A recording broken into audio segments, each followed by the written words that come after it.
আসসালামু আলাইকুম ফ্রেন্ডস, আমি শামীম আর তোমাদের সবাইকে স্বাগতম শামীম ভিশন লফটে। তো এখন আমি চলে এসেছি আমার পায়রা লফটে। আর যে দুটো পায়রা চলে গিয়েছিল, মানে রামপুরি পায়রাটাকে আমি একদিন পরে ধরেছি, আর আন্ধ্রা যে রামবাড়ি বেবিটা মানে সেই দিনই রাত্রের দিকে ধরেছি। মানে একটা পায়রাকে ছেড়ে আমি যা ভুল করেছিলাম, মানে একটা থেকে একটা পায়রা যাচ্ছিল, তো সেই জন্য আবার সব পায়রাগুলোকে ধরে নিলাম। আর রামপুরি পায়রাটাকে কিন্তু অনেক কষ্ট করে ধরেছি, কিন্তু ও আসছিল, মানে চালে বসছিল আবার উড়ে চলে যাচ্ছিল পাশের বাড়ির ছাদে। মানে ওকে ধরাটা অনেক টাফ হয়ে গেছিল। যেই ও খেতে নেমেছিল সেই আমি ওকে ধরে লফটে ঢুকিয়ে দিয়েছি। ওকে কিন্তু এখন আর ছাড়বো না, আমি ওকে কিন্তু ওর জোড়া দেওয়ার পরেই কিন্তু ছাড়বো, তার আগে ছাড়বো না। আর এইদিকে দেখো এই যে বুড়ো নটটা, মানে এতটাই গরম হয়ে গেছে, মানে নড়ে নড়ে জোড়া খেয়ে নিচ্ছে আর সব নরকে মারছে প্রচণ্ড। তো কী করা যায় একটু তোমাদের কারো যদি জানা থাকে আমাকে কমেন্টে জানিও। আর রামপুরি পায়রাটার কিন্তু মানে একদিন যেহেতু রাত কাটিয়েছে আর কোনো খাওয়া দাওয়া করেনি, সেই জন্য একটু শুকিয়ে গেছিলো। তো ওকে আমি মেডিসিন দিচ্ছি, তো ঠিক হয়ে যাবে। আর এইদিকে মাটির লটটা সব কিন্তু বসে রয়েছে। আর আন্ধ্রা বেবিটা দেখে নাও, আর আন্ধ্রা বেবিটা কিন্তু প্রচণ্ড স্পিডে উড়ে। তোমাদেরকে আমি একটা ভিডিও দিয়েছিলাম, শর্ট ভিডিও, যে ফার্স্ট টাইম ফ্লাইংয়ে দিয়েছিলাম।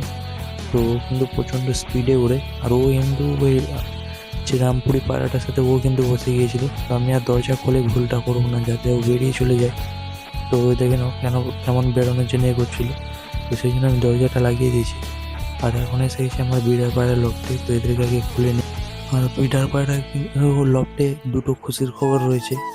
দুটো না, সরি, একটা। কালাঙ্কা জোড়াটা কিন্তু আবার মানে ডিম দেওয়ার জন্য প্রচণ্ড পরিমাণে জোড়া খাচ্ছে। আর আন্ধ্রার জোড়াটাকেও আলাদা করে দিতে হবে, নয়তো কিন্তু ওরাও ডিম দিয়ে দেবে, তখন কিন্তু সমস্যা হতে পারে। আর দুটো পায়রা যখন ডিম দিয়ে দেবে, যেহেতু আমি আর আন্ধ্রা বেবি নেবো না বা বাচ্চা নেবো না, তো সেই জন্য আমি ওদের জোড়া ভেঙে অন্য জোড়া বসাবো, যাতে আমি অন্যদের বাচ্চা নিতে পারি। আর আমি চাচ্ছি যে আমার লফটে আমারই ব্লাড লাইনের পায়রা থাকবে, সেই জন্য আমি কিছু পায়রা কমিয়ে দেবো। আর তোমাদের মধ্যে যে কেউ নিতে চাও তো আমার সাথে কন্ট্যাক্ট করো, আমি কিছু পায়রা সেল করে দেবো। তো এই হলো কালাঙ্কা বেবিটা। তো এদেরকে এখন ছেড়ে দিই, বেশি দেরি করবো না। এরা খাওয়ার জন্য কেমন এ করছে, যেহেতু অনেকটা দেরি হয়ে গেছে, তো সেই জন্য বেশি আর দেরি করছি না, এদেরকে আমি ছেড়ে দিই। আর আর এদের খাবার দেওয়ার টাইমও চলে যাচ্ছে, তো এর জন্য ছটফট করবে খাওয়ার জন্য। তো চলো বেশি দেরি না করে এদেরকে ছেড়ে দিই। আর এই যে ছাড়ার সঙ্গে সঙ্গে দেখে না ওরা কেমন ডানা ঝাপটাচ্ছে। আর ওদেরকে কিন্তু আমি সকালে যে খাবারটা দিয়েছিলাম একদমই খাইনি, মানে 2-3টা ডানা খেয়ে আর খাচ্ছে না, তো সেই জন্য আমি লবটা ঢুকিয়ে দিয়েছিলাম। আর আমি দেখছি যে এখন আন্ধ্রা পায়রাটাকে ছাড়লে আর কালাঙ্কা পায়রাটাকে ছাড়লে ওরা কিন্তু দুজনে মারপিট করে। আর দেখতেই পাচ্ছ কালাঙ্কা পায়রাটাকে আমার মাদিটাকে তাড়া করছে, আর আন্ধ্রা পায়রাটা মাদিটাকে কেমন করছে। তো এটা দেখে আমি বুঝতে পারলাম যে কালাঙ্কা জোড়াটা আবার খুব তাড়াতাড়ি ডিম দিয়ে দিবে। তো সেই জন্য আমি আন্ধ্রা জোড়াটাকে আগে ভাঙবো, কালাঙ্কা জোড়ার চেয়ে বাচ্চা নেবো, কালাঙ্কা জোড়াটা থাকুক। আর এরা দেখে নাও কেমন ছটফট করছি খাওয়ার জন্য। তো চলো এদেরকেও আমি খাবার দিয়ে দিই। আর নর পায়রাগুলো এতটাই গরম হয়ে গেছে, মানে কী করবো বুঝতে পারছি না। তো যে কোনো একটা ব্যবস্থা করে যাতে নর পায়রাগুলো বেশি গরম না হয়ে যায়, তো সেটার আমাকে ব্যবস্থা করতে হবে। তো চলো বেশি দেরি না করে এদেরকে আমি খাবারটা দিয়ে দিই। দেখো কেমন ছটফট করছে এরা। আর আজকে কিন্তু ওয়েদারটা খুবই ভালো ছিল, তো সেই জন্য পায়রাগুলো অনেক ফুর্তি করছিল যেন। আর তোমাদেরকে বলেছিলাম যে বাচ্চা পায়রাগুলো এবার থেকে ওরা স্টার্ট করে দেবে।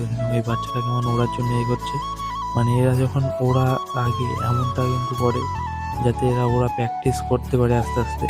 তো এদেরকে আমি এদের যে আমার তিনটে হয়ে গেল, মানে আন্ধ্রা লাম্বার্ডে বাচ্চা, তো তিনটেকেই একসাথে ফ্লাইংয়ে দেবো।